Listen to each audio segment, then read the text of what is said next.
Haunted lake. रानी एक मछुआरों के परिवार से थी, पर अपने पिता के गायब होने के बाद घर की सारी जिम्मेदारी अब 13 साल की रानी पर आ गई थी। एक दिन उसके पिता मछली पकड़ने गए, पर कभी वापस ही नहीं आए। गांव वालों ने उन्हें बहुत ढूंढा, पर वो कहीं नहीं मिले। रानी को भी अपने पिता का ऐसे सब कुछ छोड़कर जाना बहुत अजीब लगा। उसे उन पर गुस्सा भी आता था, पर उसे अपने परिवार का पेट पालना था। माँ ज्यादातर बीमार रहती थी, इसलिए उसी को सब कुछ करना पड़ता था।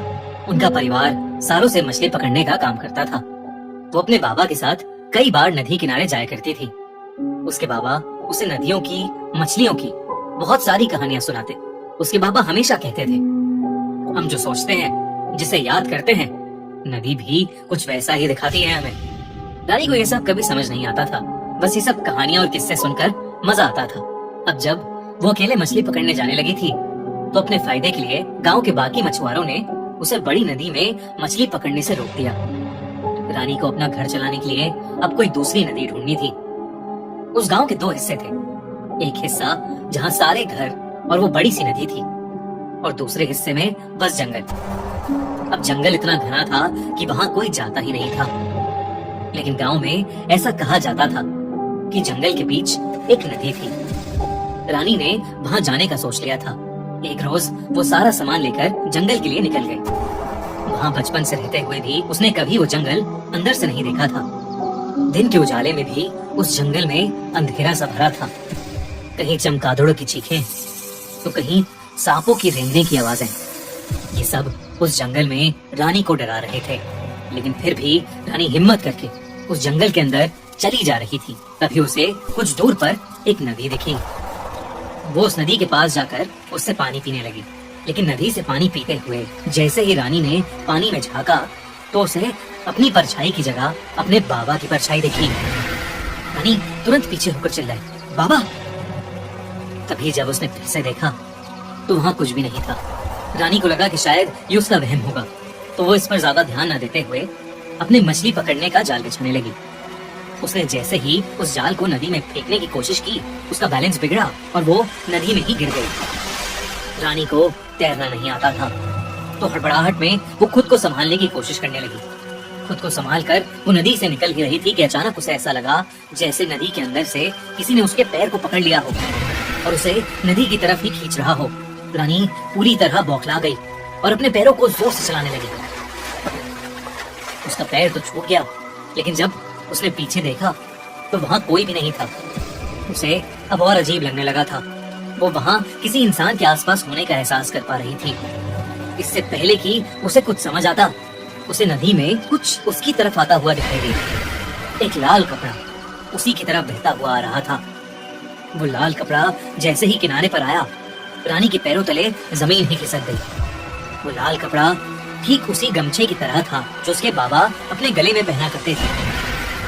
रानी को कुछ भी समझ नहीं आ रहा था, आखिर उसके बाबा का गमछा उस नदी में कैसे आया था।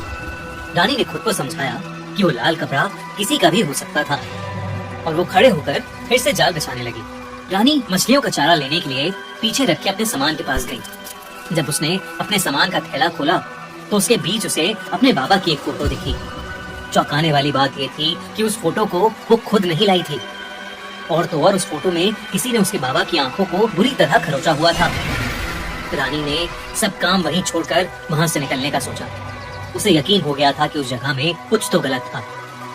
वो अपना जाल उठाने के लिए नदी के पास वापस गई, लेकिन जैसे ही रानी ने जाल को हाथ लगाया, उस जाल में एक अजीब सी हलचल होने लगी। रानी को लगा कि शायद जाल में मछलियां फंस गई थीं, और इसलिए उसने जाल को जोर से बाहर खींचा।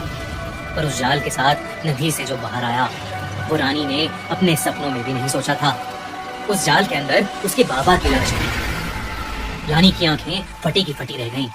वो जोर जोर से चीख कर रोने लगी। तभी उसे अपने पीछे किसी के गुजरने का एहसास हुआ। रानी को लगने लगा था कि कोई बुरी शक्ति उसके आसपास मंडरा रही है, लेकिन रानी अपने बाबा की लाश को वहां छोड़कर भाग नहीं सकती थी।